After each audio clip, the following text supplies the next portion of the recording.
Hello அண்ணா, தேவி இன்ஜினியர்லேருந்து கால் பண்ணுறேண்ணே. அண்ணா scrap எதுனா வேணுமாண்ணே? அண்ணா நம்மக்கிட்ட scrap வந்து 2 டன் இருக்குண்ணே. நீங்கள் சொன்னீங்கன்னா இன்றைக்கி அமுச்சு விடுண்ணா வண்டியா. ரோட அமுச்சு விடலாமண்ணே? ஆ டேய், இந்த இரும்பு எல்லாத்தையும் ஓரமாயிடா. ஓரமாத்தேடா.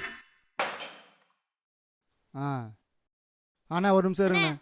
என்னடா புக்கு டேய், ஏற்றி எடை போடுறா.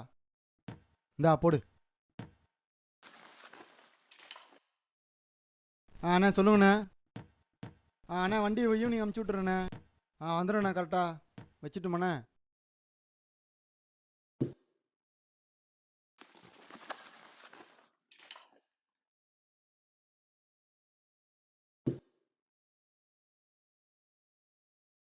மூணு கிலோண்ணா. 3 கிலோவா? எத்து ஓரம் வை. கல்லாப்பேட்டில் காசு இருக்கும், 30 ரூபா கொடு.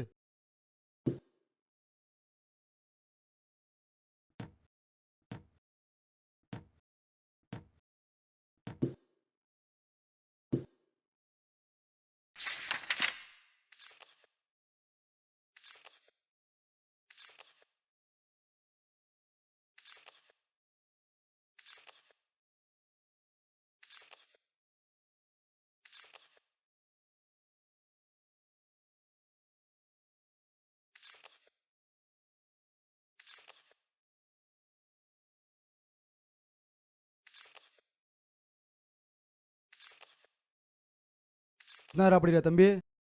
5வது நீடா 8வது படிக்கிறேன்.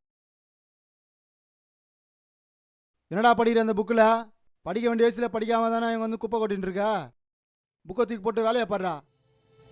நான் ஒழுங்காக ஸ்கூலுக்கு போய் ஒழுங்காக இந்த புத்தகத்தை படிச்சிருந்தா இன்னைக்கு இந்த நிலைமையில நான் இந்த புக்கை படிக்க வேண்டிய அவசியமே இல்லை.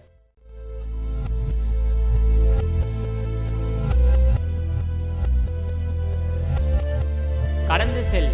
நடந்து முடிந்தது எல்லாம் ஒரு கனவுதான். வெறும் பக்கத்தை மட்டும் திருப்பு, புத்தகத்தை மூடாது. நேற்று நடந்ததை உன்னால் மாற்ற முடியாது. நாளை நடப்பதை உன்னால் தடுக்க முடியாது. இன்று என்ன நடக்குதோ அதுதான் எல்லா துன்பங்களுக்கும் ஒரே